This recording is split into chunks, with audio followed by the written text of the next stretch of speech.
Welcome to Career Tools. This is Sarah. And this is Amanda. Today's podcast, How to Predict and Answer Interview Questions, Part 2 of 2. As always, our content has been crafted by humans and is certified by Proudly Human. The questions that this cast answers are, how do I predict what interview questions I'll be asked? How do I make sure I have answer to interview questions? And how do I read a job ad? If you want answers to these questions and more, keep listening. Most professionals wait until they have a team to start learning how to lead one. And by then, their first direct reports are already paying the price for that gap. The Effective Manager Conference teaches you the 4 behaviors that drive results and help you retain great people. One day, proven tools, real practice. Individual seats available now. Visit manager-tools.com/EMC. All right, now on to, we're going to create the behavioral questions. So now it's time for the special sauce. We can predict interview questions using our list. The company has literally told us what is important to them by listing it on the job description. Again, it's like a cheat code, right? They said, we want this. And if we don't use that information, what are we even doing? Right, that's the thing. What are we even doing here? So we want to know, what are they going to ask in the interview? The skills and experience that are more important to the role. And they've literally told us what they're going to interview us on. Right? They listed it. Again, cheat codes. Yeah, exactly. And folks, again, we mentioned this last time, our list is probably like 80% the same as the list the hiring manager is currently slaving over to create their interview questions. To get ahead of the hiring manager and to practice the answers to the questions they're going to ask, we're going to look at that list of skills, traits, abilities, characteristics, experience, that big old list that we came up with. And we're going to create our own behavioral interview questions based upon the items we listed in that list in an attempt to predict what questions they might ask about what amounts to the exact same list.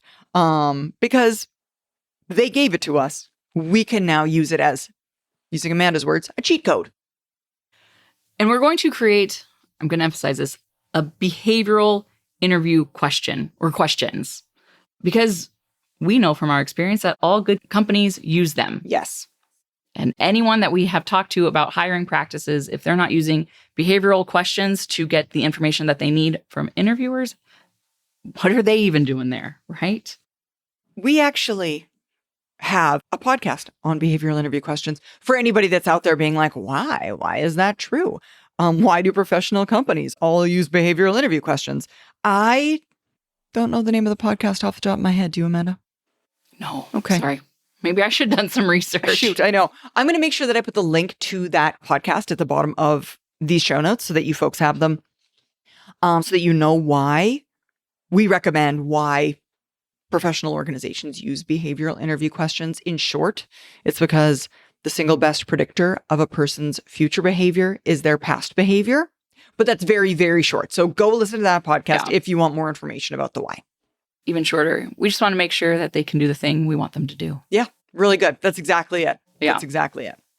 And even if the hiring manager doesn't use the behavioral model, you can still fit behavioral answers to non-behavioral questions. Yeah. And it's almost brilliant because you are showing them that you actually have done it in the past, right? Given them a true experience, not a theory, not something that you might do, but you've proven to them that you have what they need. And I mean, going the other way, fitting non-behavioral answers into behavioral questions is very difficult. Yeah, if they're asking for a specific behavior. Tell me about a time when you did this before. What I would do doesn't help anybody, right? I mean, it's nice in theory, but it's not tested. So it's very difficult to do. And it doesn't give the hiring manager a good insight into what you're able to do and if you fit what they need. And it's also not something that you want to be trying to think through when you're live in front of the hiring manager. Yeah. You're like, the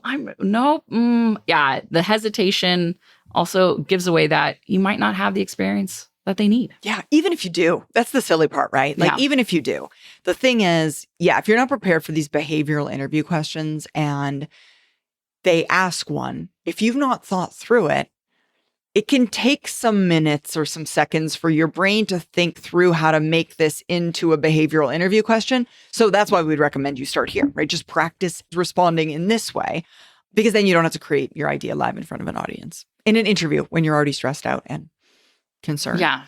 You want to know about the experience you're going to talk about. That's exactly it. You want to know. Yeah, totally.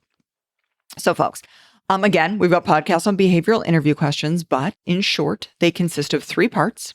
The lead, which hints to the candidate about what you're looking for.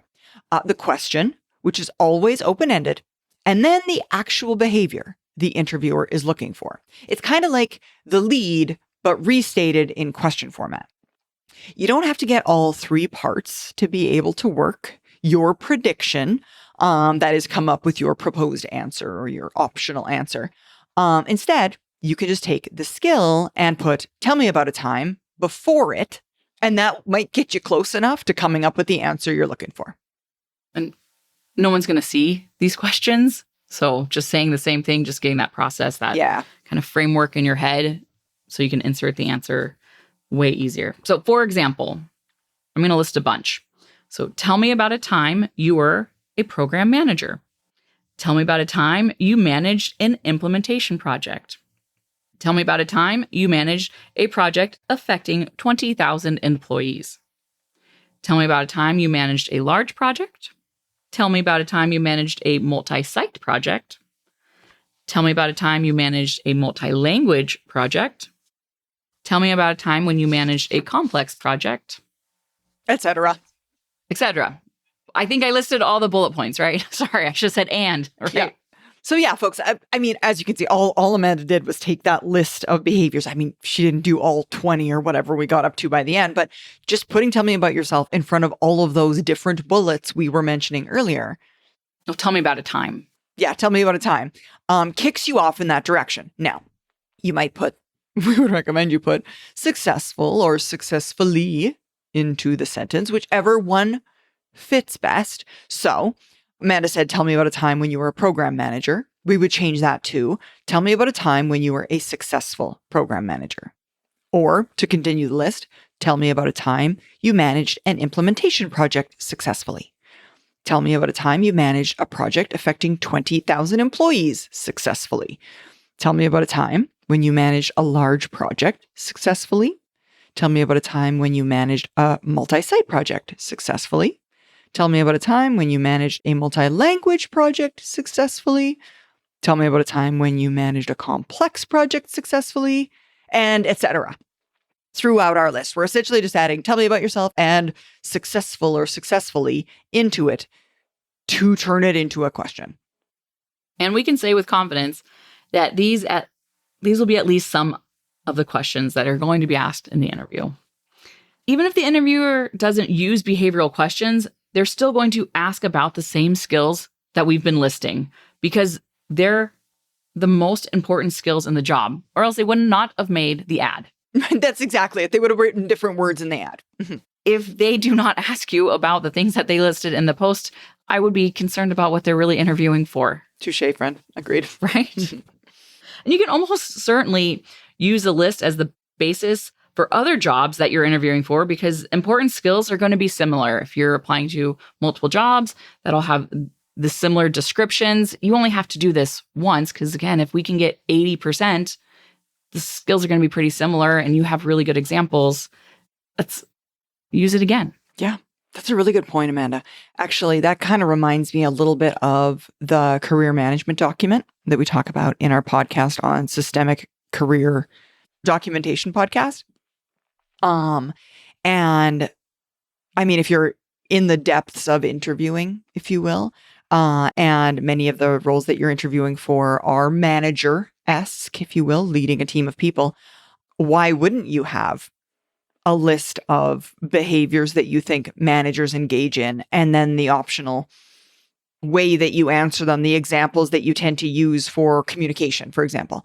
And then every time you're interviewing for a role that has management expertise associated with it, you just add all of those bullet points and questions to your list, because this is the manager stuff. Add it in there. Yeah. Yeah. I mean, it would just save so much time. So much time. So from that, you didn't get, you should document this somewhere so you can add to it later. The next time, the next round becomes a playbook, right? A play in your playbook. Exactly. Just don't redo the process every time. Have it handy. Interviews are stressful enough. Never mind having to go through all this time and effort and preparation every single time. I mean, what managers have needed to do and be successful at hasn't changed greatly over the course of humankind. So folks, I mean, you can go back to that list. You might have to add something or remove something or tweak something, but it's going to be stable fairly. So you might as well. Now, folks, it doesn't matter if our list is much longer than the 8 to 10 questions that are usually asked in an hour-long interview. It's far better for you to have practiced answering more questions and have leftover answers after the interview than to have practiced fewer questions and then be left in your interview answerless because they're still continuing to ask questions and you only prepped for, I'm making it up, 6, and there were 12 questions and you were unprepared for 6 of them, or hadn't thought through what you wanted to say for 6 of them. Yeah. Mm-hmm. Manager Tools will be back in Europe in late November, early December. If you have been considering Manager Tools deliver training to your organization and you're located in Europe, here's your chance to take advantage of bringing us on site for our standard training cost, no travel fees. Contact Maggie at customer-service@manager-tools.com to secure your dates now. Our public conference will be in London starting November 24th and will include the Effective Senior Manager Conference on November 26th. Next up, we're going to list our experiences. So having deduced the interview questions, so we've come up with the questions that we think are going to be asked. Now we need to practice answering them. So to do that, we start by listing all the experience that we have that relates to the question, along with a concise summary of the detail. It doesn't have to be pretty. As long as you can read it, it can be whatever secret code you want. So use as many abbreviations or shortcuts that you need, but get it written down. Whatever helps you. And Sarah mentioned earlier, get out your career management document and your resume to help you do this. Both are going to help jog your memory. And if you're really good about updating it as you move along in your career, it should be pretty up to date, right? Again, documentation, just small tweaks along the way to make your life easier when you need it. Yeah. For those of you that don't know our podcast on systemic career documentation or what a career management document is, again, we will put the link to that podcast at the bottom of this podcast page so that you can get there. Now, essentially, our list of experiences is going to look like this. Under the question, tell me about a time you were a successful project manager, one of the questions we created, it might say, db.com Limited, program manager, 5 projects, 2 international POS, 1 national POS and stock management, 2 national resource management, 15,000 employees across Europe, budget, $900,000 euro, 8 directs, total team of 90 people plus 50 contractors, 16-month program, on time, on budget, in scope. And then next it would say Sunshine Limited, bought by db.com Limited, program manager, 3 projects, 2 international POS and stock management, 1 HR and recruitment, 50,000 employees across Europe, budget, $65,000 euro, 6 directs, total team of 50 people, 10-month program, on time, on budget, in scope.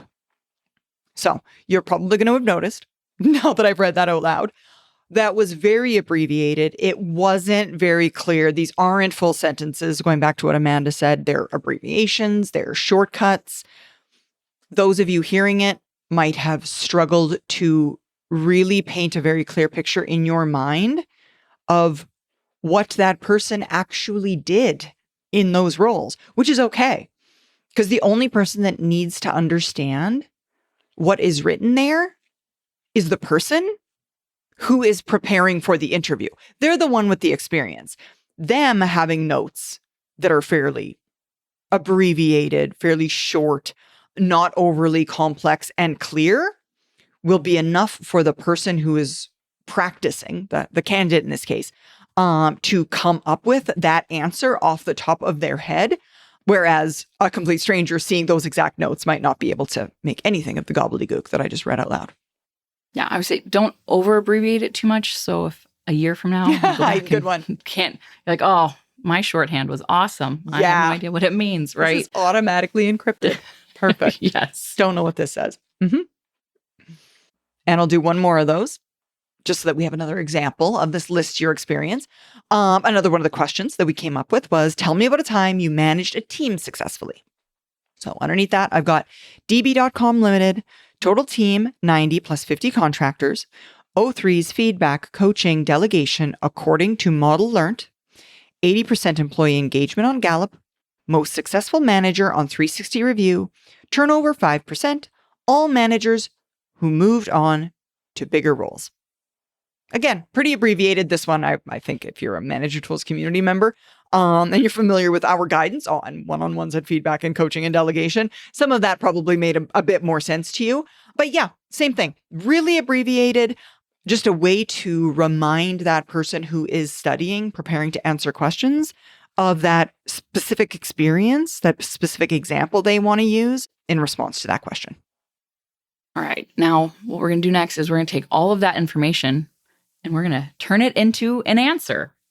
And to do that, we're going to start by answering the question and give the detail of your answer. So, for example, tell me about a time you were a successful program manager. All right, here's the answer.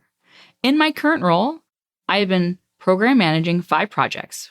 We are currently on time, on budget, and in scope.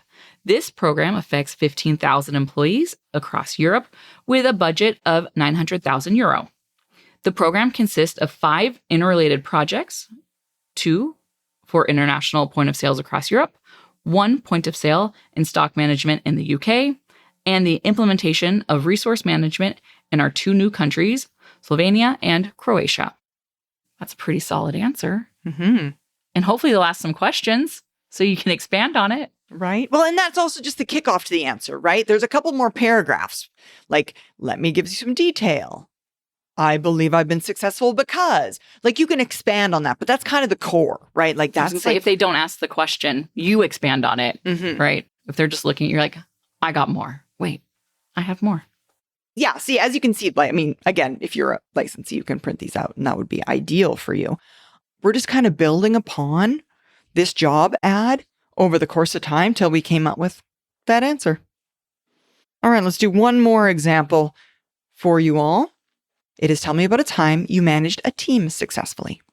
The answer would sound like, of course. In my last role, I achieved 80% employee engagement in a Gallup survey, and I was the most successful manager in my group on our annual 360 review. I was managing a team of 90 staff positions with 50 additional contractors. I had only 5% turnover, and those were all managers who I had worked with to enable them to be promoted. In practice, I manage my teams using a combination of one-on-ones, feedback, coaching, and delegation. And you would tell them about those. So there you have it. Predicting interview questions is surprisingly easy when you realize that the company is telegraphing what's important to them in the job ad. Just do what they're asking for, right? It's that easy. And once you know what they're going to be, you can set about creating and practicing a good answer to them, which will definitely set you apart from others. Having a good, solid answer that's based in behaviors is going to get you a lot farther than, I guarantee, most other candidates. Yeah, that's exactly it. Most candidates walk into interviews just hoping for the best. But the best candidates walk in knowing exactly what's coming. Folks, that job ad isn't just a list of requirements. It's a preview of what you're going to be asked in the interview. Every skill, trait, and experience the company lists is a question they're planning to ask. When you take the time to analyze the ad, build your list, create the questions, and practice your answers, you stop reacting and start performing in your interview. Because preparation isn't nice to have. It's really, to Amanda's point, the difference between candidates who get offers and candidates who wonder what went wrong. All right. There you have it. Thanks, Amanda. Thanks for joining us on this one. Thanks, Sarah. That was fun. Thanks so much for joining us, folks. We hope this one helped you. Now, help us help others and tell your friends. And of course, follow, rate, and review our podcast. And remember, 5 stars only, please.